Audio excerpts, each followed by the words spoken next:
여러분 안녕하세요. 노태우입니다. 오늘 제가 말씀드릴 내용은 요새 한창 유행과 인기를 얻어가고 있는 며칠을 기록할 수 있는 싱글릿 심전도, 우리 이제 특히 일반적으로 이제 웨어러블 시스템이라고 얘기하는 그런 내용을 이야기를 하게 될 것 같습니다. 이 웨어러블 시스템과 관련된 내용이 제가 말씀드리는 것도 있고 또 뒤에 권창희 교수 하는 얘기가 있기 때문에 이 두 개의 얘기를 듣게 되면 아마 웨어러블 시스템에 대한 정리가 충분히 끝날 것 같습니다. 우선 여러분들 오늘 이 알기 쉬운 심전도 부정맥을 중심으로 한 세미나에 와주신 것을 감사드리고요. 이 행사는 1998년도에 시작했어요. 그래서 지금 왼쪽에 보시는 그림이 첫 해 나왔던 그 책은 제가 오래돼가지고 구하지를 못해왔고 2002년도에 나왔던 당시에는 책을 이렇게 이제 아주 엉성하게 인쇄한 책을 가지고 사용을 했었고, 그다음에 오른쪽에 보시는 게 이건 2005년도에 우리가 행사했던 내용의 제목하고 시간 정보예요. 여기 보시게 되면 아주 특징적인 게 항상 제가 첫 번째 강의를 쭉 해왔었는데 첫 번째 강의가 이제 심장 전기 현상의 이해와 심전도의 형성이라고 그러는 건데 시간을 한번 보세요. 이게 2시간 했었어요. 2시간. 정확하게 2시간을 했었고 이 2시간이면은 대개 일반적인 심전도 세션 하는 데서는 6개의 강의가 들어갑니다. 근데 제가 이렇게 하는 데는 상당히 의도가 있었고 이걸 갖다가 한 20년간은 계속 지켜왔었어요. 그다음에 또 노란 표시된 게 어렵지만 넘어야 할 산 빈맥 심전도라고 이만희 교수 계속 맡아왔는데 이것도 역시 2시간을 줬었어요. 2시간씩을 우리가 시간을 투여했던 이유는 충분하게 이해를 하고 가지 않으면요 20분짜리 강의 100개 들어봐야 나중에 남는 거 하나도 없습니다. 그래서 사실 의도를 가지고 심전도를 좀 충분히 이해할 수 있는 세션을 만들어 보자고 해서 했던 것이고요. 2006년도에 제가 하면서 머릿말을 썼던 건데 사실은 이 알기 쉬운 심전도 워크숍을 하게 된 동기가 뭐냐면은 이런 거였어요. 제가 이걸 목표로 했었어요. 그러니까 일반적으로 심전도 워크숍이라는 게 수도 없이 많은 강의를 수도 없이 많은 사람들이 하고 지나가기 때문에 하나도 이해를 못하고 넘어가는 경우가 태반입니다. 태반.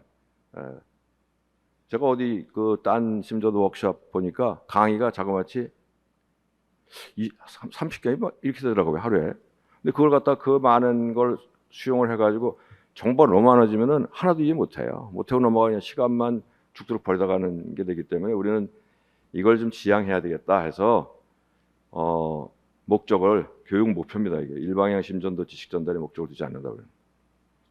백화점식 교과서 강의 하지 말자. 질문하고 토론을 중심으로 해가 참여를 시켜보자. 그래서 심장의 전기 현상을 좀 이해를 해보고 부정맥 심전도가 힘들어요. 사실 이해하기 참 힘든데 이걸 갖다가 전문가들은 도대체 어떠한 식의 접근 방법을 통해서 결론에 도달하는가 하는 생각하는 방법을 좀 연구해보자 하는 목표를 가지고 이게 시작된 겁니다. 지금 이제 우리 28년째가 됐는데 이게 쭉 시작됐었어요. 그러다가 이제 이건 2012년대 처음에는 성바오로 병원에 있는 7층 강의실에서 시작을 했다가 관심 가는 놈들이 많아가지고 이제 좀 발전했지만 최근까지만 해도 강의 숫자는 보시게 되면 6개, 7개입니다. 6개, 7개. 많은 강의가 필요하지 않았었어요. 지금 보시는 게 2000년도에 하고 나서 이제 얼마 안 됐을 때 찍은 사진인데 역사적인 사진입니다. 이게 저예요. 이렇게 강의를 하고 그 당시에는 강의를 한 사람이 그냥 서가지고 줄줄줄 읽고 내려가고 하는 게 아니고 이 옆에 서 있는 분들이 그날 강의하셨던 분들이에요. 서가지고 같이 이야기를 해가면서 질문하고 토론하고. 요거 이제 이만희 교수님인데 강단 앞에 서 있지 않잖아요. 옆에 서 있잖아요. 옆에 서 있어가지고 질문하고 토론하고 하는 형식이었고요. 요게 그 당시에 제 모습입니다. 20 몇 년 전이죠. 20 이제 좀 젊었어요. 그리고 여기 보시게 되면 오른쪽 이 벨트에 뭔가 하나 차고 있는데 이게 삐삐예요. 삐삐. 지금 없어진 삐삐입니다. 이만희 교수인데 그 당시에는 그래도 괜찮았어요. 지금도 괜찮았지만 그 당시 더 괜찮았어요. 그래서 지금은 제가 뭘 하고 있냐면 저는 이 노태우 바오로내과라고 그러는 클리닉을 하고 있고 심장에는 부정맥 클리닉이라는 걸 했고 요게 제가 우리 한 달 전에 만들어낸 그 홈페이지입니다. 이 홈페이지 여러분들 꼭 기억하세요. 여기 rohat.com, 심장의사.com입니다. 이거 언제든지 아주 유용한 정보 수도 없이 들어가고 있으니까 오늘 저한테 얘기해라라고 한 게 멀티데이 홀터 싱글 리드 EKG예요. 근데 여기 뭐 판독과 관련된 얘기가 들어가는데 판독 관련된 얘기는 좀 아닐 것 같고 이게 지금 대변하고 있는 이 시스템이 도대체 어떤 것인가 갖다 한번 소개하는 시간을 갖도록 하겠습니다. 근데 시간도 20분밖에 안 되기 때문에 짧아요. 우선 멀티데이라고 하는 거는 왜 멀티데이라고 하냐? 일반적으로 심전도 찍는 시간 10초밖에 안 돼요. 근데 홀타도 24시간 찍는 겁니다. 그래서 멀티데이라는 거는 이걸 벗어나는 거죠. 그래서 최소한도 이틀 이상, 열흘, 뭐 심지어 더 이상까지 기록하는 시스템이 나와 있고, 싱글 리드라는 거는 우리가 표준 심전도는 12유도죠. 홀타 3유도예요. 근데 이 12유도 시스템이 가지고 있는 장점이 있죠. 심장을 입체적으로 보기 때문에 돌아가면서 볼 수 있다는 굉장히 큰 장점이 있는데 싱글 리드는 굉장히 한계가 있어요. 한 면에서만 보는, 특히 리드 2에 가까운 한 리드만 보는 것인데 이걸 가지고 복잡한 부정맥을 어떻게 볼 것이냐. 우리가 뭐 허혈성 심전을 보는 거는 예상처부터 거의 불가능한 거고. 근데 그럼에도 불구하고 이 경험이 쌓이면서 보니까 싱글 리드만 가지고 외로 12유도에서 보지 못하는 것들을 볼 수가 있다는 걸 갖다 느꼈던 거예요. 이게 이제 오늘 얘기할 시간이 마땅치 않지만 어쨌든 이게 상징적으로 하고 있는 건 이게 웨어러블 심전도의 시작입니다. 그래서 지금은 여러 가지 이름이 있지만 웨어러블 ECG라는 이름으로 통일돼 가고 있어요.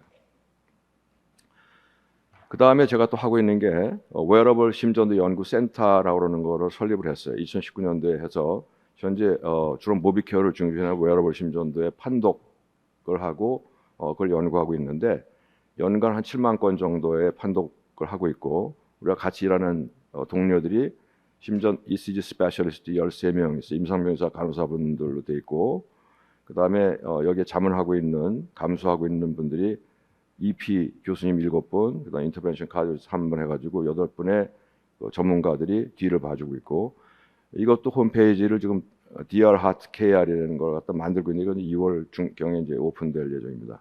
여기 보시는 것처럼 도대체 어떻게 하고 있느냐? 이 많은 사람들이 같이 하고 있어요. 하고 있고 이거는 일주일에 2번, 월 2회 점심 시간에 케이스를 가지고 컨퍼런스 하는 것이고.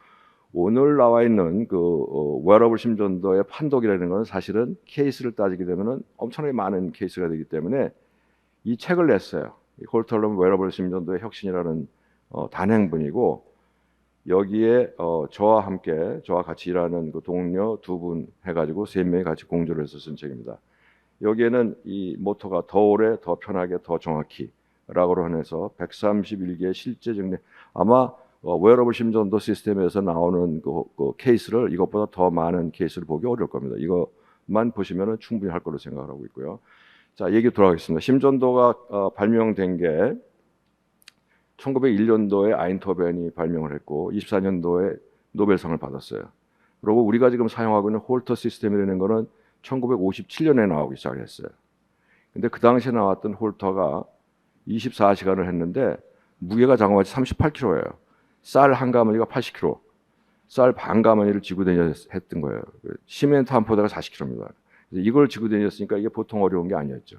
근데 지금은 이런 식의 시스템을 사용하고 있고 이게 2010년도에 들어가면서 미국의 아이리듬이라고 하는 회사에서 지오 패치라고 하는 패치 시스템을 만들었어요. 이게 우리가 사용하고 있는 웨어러블 패치 시스템의 효시입니다. 1910년도에 이걸 만들어서 사용을 하기 시작했고 이런 과정을 거쳤고 이게 가지고 있는 장점이라는 건 뭐냐면 장시간 기계가 작아지면서 리드의 숫자가 줄어들고 테크놀로지가 발전하면서 그 저장 용량이 작아지고 그다음에 전원이 크기가 작아진 거예요. 그래서 장시간 기록하면서 포타블로 바뀌게 된 겁니다. 이게 일반 우리가 생각하는 그저 심전도 홀타가 달라진 것 아니냐 정도로 생각할 수 있지만 그렇지 않습니다. 완전히 달라졌습니다. 이게 웨어러블 심전도가 우리한테 제시하고 있는 건 바로 이거예요. 심전도를 어디서든지 언제든지 할 수 있다. 쪽으로 해서 시스템 완전히 바뀌어졌습니다. 생각이 달라졌어요, 지금요. 그래서 이런 것이고요. 이 위에 거는 이제 과거에 우리 이런 식으로 발달되어 왔던 것이고 현재 우리가 쓰고 있는 이거 웨어러블 시스템 이겁니다. 모비케어, 그다음에 하이카디, AT 패치, 그다음에 S 패치, 메모 이런 시스템이 지금 우리나라에서 사용되고 있어요. 실제적으로 사용되고 있는 시스템입니다. 이게 보게 되면 두 종류 모양이 좀 다른 걸 볼 수 있을 거예요. 이쪽하고 이쪽은 줄이 달려 있어요. 줄이 달려 있고 두 개가 좀 세퍼레이트 돼 있고 나머지는 다 한꺼번에 붙어 있습니다. 장단점이 있어요. 장점은 뭐냐면은 붙어 있는 것들은 달기가 편안해요. 걸리적거리지도 않아요. 근데 이거는 걸리적거려요. 걸리적거리고 잘못하면 떨어지기도 해요. 근데 그럼에도 불구하고 가지고 있는 장점은 뭐냐면은 리드의 길이를 떼면 뗄수록 피가 명확해져요. 피가 심전도가 너무 명확해져요. 그래서 이 장단점이 있어요. 근데 이걸 갖다가 좀 해결하기 위해서 애들은 쓰고 있는데 아직은 그렇게 분명치 않은 것 같습니다. 그게 이제 그 웨어러블 시스템의 첫 번째이고 두 번째에 대두되고 있는 게 이제 이 이벤트 레코더라고 그러는 거예요. 이거는 웨어러블 심지어 홀터 시스템인 건 항상 붙이고 있어야 되거든요. 근데 이거 붙이고 언제까지 붙이고 있는 게 힘든 일이에요. 일주일 열흘까지 붙일 수 있는데 실제로 3일 이상 지나게 되면은 잘 붙이기 힘들어요. 자꾸 진물도 나고 띄었다 붙였다 힘들기도 하고.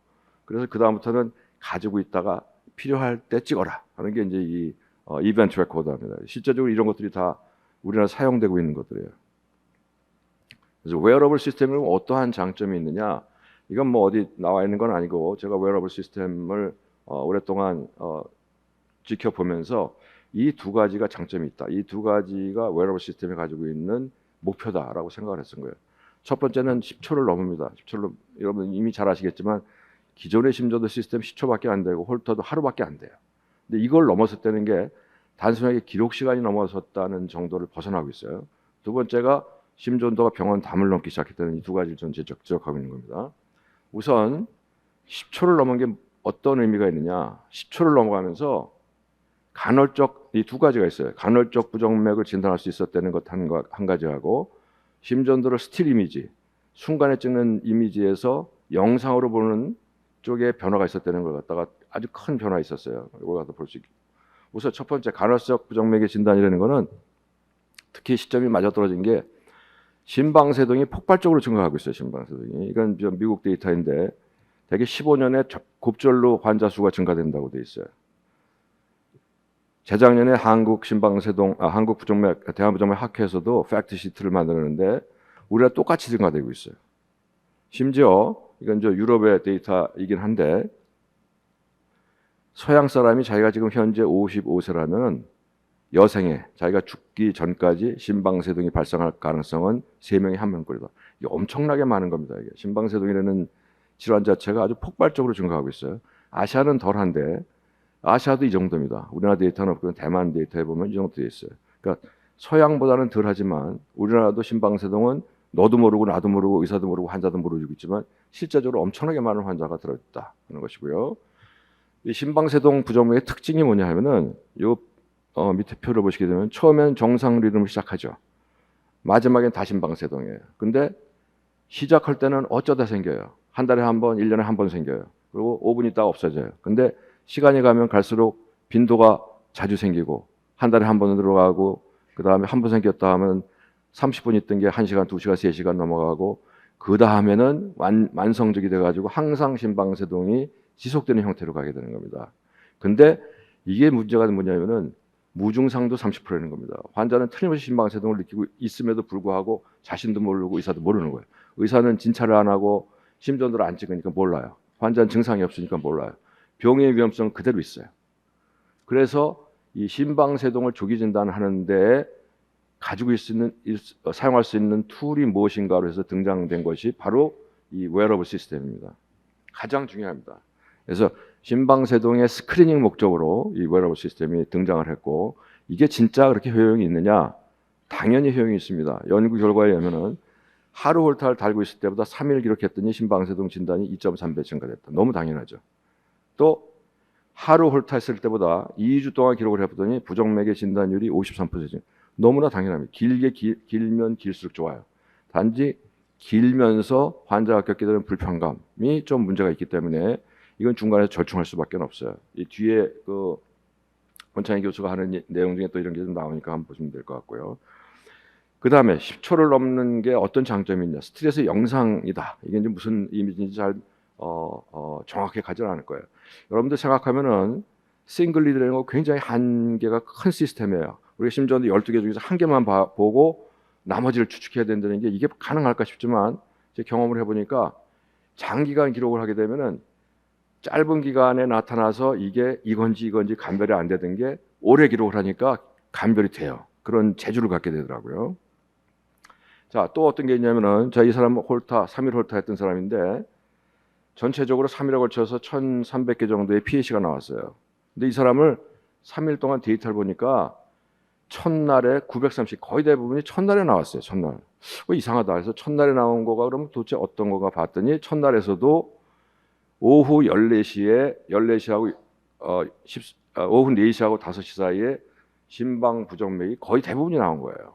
그러니까 이 사람 딴 시간에는 거의 안 나오는 거예요. 딴 사람 일반인하고 같이 나오는데 유독 첫날에 4시, 5시에만 집중적으로 심방 부정맥이 나온 거예요. 그러니까 이거는 우리가 이걸 보면서 이 사람이 혹시 그 시간에 무슨 일이 있었던 거 아니야? 낮술을 먹고 있었나? 아니면 회의를 하면서 무척 깨지고 있었나? 이런 것들을 갖다가 우리가 추측해 볼 수 있고 환자 인터뷰를 통해 가지고 그 시간에 발생되는 일을 찾아낼 수 있다는 게 이런 장점이 있는 겁니다. 그 다음에 이제 더 중요한 것인데 지금 우리가 아직 현실적으로 되고 있지는 않은 거지만 병원 담을 넘은 심전도 이게 이제 아주 상징적인 면인데요. 언제 어디서나 우리가 심전도를 접할 수 있다는 거예요. 이 웨어러블 시스템, 모바일 웨어러블 시스템이 가지고 있는 아주 극단적인 장점이 뭐냐면은 이게 홀타, 웨어러블 시스템이든지 아니면 이벤트 레코더든지 시계든지 상관없이 심전도가 스마트폰하고 만나기 시작했다는 겁니다. 근데 스마트폰하고 만나는 순간에 이 데이터는 인터넷을 타고 실시간으로 전 세계에 퍼져나갈 수가 있어요. 실시간 전 세계에 퍼져나가면 이걸 볼 수 있는 사람이 가족도 볼 수 있고 병원, 의사, 응급기관 다 같이 볼 수 있어요. 이거는 굉장히 우리한테 좋은 엄청나게 발전할 수 있는 잠재력을 보여주고 있는 거예요. 우리 잘 못하고 있지만 앞으로 이런 세상이 올 겁니다. 아주 결정적인 예를 하나 드리고 말씀을 드리겠습니다. 심전도를 검사하다가 사망하는 일을 갖다가 우리가 병원에서는 자주 봐요. 응급실에서 중환자실에서 검사하다가 사망하는 게 굉장히 많이 봐요. 근데 저는 사실 이 홀타 웨어러블 시스템을 판독하면서 홀타를 달고 사망한 케이스를 처음 봤을 때 굉장히 놀랐어요. 이게 홀타를 달고 나갔다는 건 뭐냐면은 외래 환자라는 얘기예요. 거의 대부분. 외래에 나 가슴 좀 불편해요. 두근거려서 왔어요. 하면 의사가 진찰을 하고 이거는 뭐 지금 잘 모르겠으니까 며칠간 심전도 한번 달아봅시다 하고 나간 사람이에요. 그 사람이 사망했다는 거예요. 자, 이거 한번 보세요. 아주 너무나 충격적인 얘기입니다. 첫날 데이 1에 오후 4시 24분에 첫 번째 달기 시작을 했어요. 그러니까 오후 한 3시 반에 진찰했겠죠. 진찰하고 이거 달아봅시다 하고 달아간 거예요. 달 때는 틀림없이 의사가 진찰했을 때 심장이 좀 덜컹덜컹 부정맥이 있고 심전도 찍어봤더니 이렇게 VPC가 나왔던 거죠. 그래서 달았던 거예요. 근데 달고 나서 또 그럼 괜찮아졌어요. 그랬는데 데이 2 둘째 날 6시 12분에 저녁 6시 12분에 이런 게 생긴 거예요. 이렇게 나오다가 VT가 나오다가 멀티폼 VT가 나오다가 VF까지 나왔던 거예요. 이 지속 시간이 얼마냐면 30초입니다. 30초간 VF가 나왔다가 다시 돌아왔어요. 그러니까 이 사람은 30초간 무슨 일이 있었는지 모르겠어요. 제가 보는 환자가 아니기 때문에 의뢰받아서 분석을 했기 때문에 어쨌든 이 사람 30초간에 VF가 왔으니까 정신 잃고 쓰러졌거나 아니면 핑했거나 앉아 있었으면 어지럽다 하고 괜찮아 회복됐을 거예요. 그러고서 이 사람은 그냥 검사를 계속한 겁니다. 데이 3 셋째 날 13시 15분에 오후 1시 15분에 다시 심장마비가 왔어요. 이때는 1분간 지속됐습니다. 1분간. 아마 이때는 트림스 환자 정상 아니었을 거예요. 쿵하고 자빠졌거나 뭔가 일이 생겼을 거예요. 근데 그러고서는 1분 있다가 회복이 됐으니까 이분이 그냥 이상하니까 병원에도 찾아갔으면 좋았지만 이분은 아마 제 생각에는 내가 검사 중이니까 끝난 다음에 가면 되겠지라고 생각했을 겁니다. 돌아왔어요. 회생했어요. 그런데 데이 4에 12시 22분이에요. 이게 낮 시간입니다. 낮 시간에 똑같은 불행한 일이 생겼어요. 근데 이번에는 사망했어요. 사망한 다음에 그 심전도를 누가 띄워왔는지 모르지만 가족이 띄워왔겠죠. 그걸 가져와서 병원에다 해서 분석을 보니까 이런 일이 생겼던 거예요. 그래서 이런 경우 이런 걸 보면서 우리가 아쉬움 느끼는 게 뭐냐면은 만약 이 환자에서 만 이틀에 3일에 걸쳐서 심장마비가 왔고 마지막 심장마비는 견디지 못하고 사망한 거거든요. 두 번째 심장마비가 있었을 때 이걸 우리가 실시간으로 봐줄 수만 있다면 실제 우리 테크놀로지 다 가능한 거거든요. 근데 이걸 못 하고 있어요. 이거가 가능했다면은 그때 환자한테 워닝을 하거나 아니면 진짜 심각하다고 생각하면은 119에라도 우리가 연락을 해줬으면 이 사람 혹시 살 수 있지 않았을까 하는 굉장히 아쉬움이 있는 거예요. 그래서 제가 계속 주장하고 있는 게 이 리얼타임 리모트 페이션트 모니터링입니다. 실제적으로 우리 할 수 있는 기기적인 거, 인력, 장비 다 가지고 있어요. 다 준비되어 있지만 못 하고 있어요, 이걸. 이게 가능하기 때문에 그렇습니다. 하여튼 충격적인 얘기를 말씀드렸는데 이제 준비할 마지막 요약입니다. 그래서 웨어러블 ECG 시스템이라는 거는 싱글 리드가 한계가 명백함에도 불구하고 정말 간편하고 장시간 심전도 모니터링이 가능합니다. 그래서 아까 말씀드린 그러한 장점이 있어요. 그래서 간헐적 부정맥을 진단하는 데 도움이 있고 또 스틸 이미지를 벗어나서 아주 복잡한 부정맥을 진단하는 데 가능성을 가지고 있고 또 현재 못하고 있지만 앞으로 스마트폰이 인터넷과 연결되어 있고 인터넷은 세상과 연결되어 있기 때문에 앞으로 상당히 유용한 활용 가능성을 가지고 있다 하는 점을 여러분들한테 말씀드리고 마치도록 하겠습니다. 여러분 감사합니다.